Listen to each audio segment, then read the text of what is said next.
See that tower out there? Big, scary one? That's where I'm taking you to see the gatekeeper, to be judged. Everyone, today's video is about Before Your Eyes, and I'm going to try to keep it as spoiler-free as possible, so we'll see how that goes. Before Your Eyes is a beautifully sad yet uplifting experience.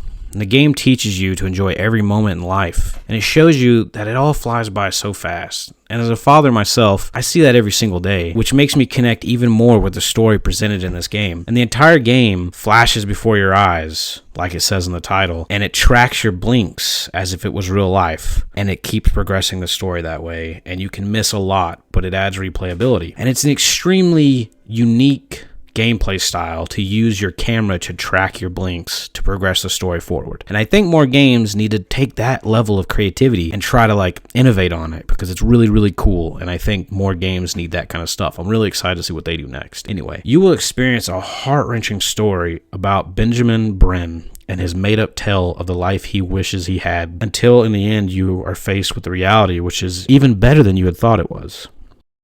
It's really about enjoying every moment you have with family and friends, enjoying the little things, for one day they may turn out to be the big things. So please play this game, and please support the wonderful devs at Goodbye World Games. They have made a beautiful game, and more people need to experience it. So please have a good day, and I hope you enjoyed the video.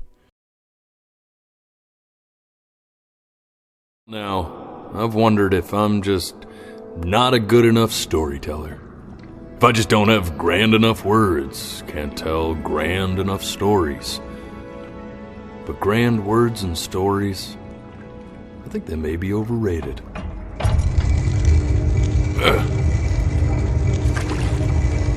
I know just what to tell her. Before you sits the soul of a child who died before he could grow old.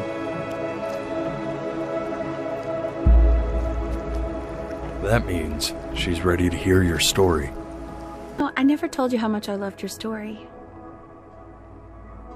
It's really so imaginative, and the person you wrote about is such an interesting and intense guy.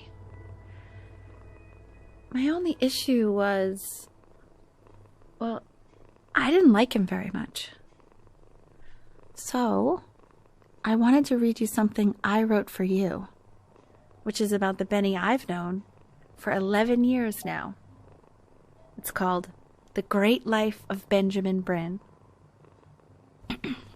Benjamin Brin was born into an ordinary home, to an ordinary mother and father in a small town by the sea. His mother was a composer, or at least that's what she dreamed she'd be. So, when her own dreams didn't pan out, she began to dream for him. But then, when he was just 11 years old, he got sick and was forced to stay inside for an entire year. And in that year, he began to worry that he hadn't lived enough. So he made up a story of the great life he thought he wanted to live, which only made him forget the great life he already had. How he had filled a new home with light and joy and promise. How he met a girl, his neighbor, who felt all alone in the world and made her feel okay again. And how, even when he was sick, he still gave his parents hope. How he reminded them exactly who they were after they had almost forgotten. So when he knew he was going to go, he was okay.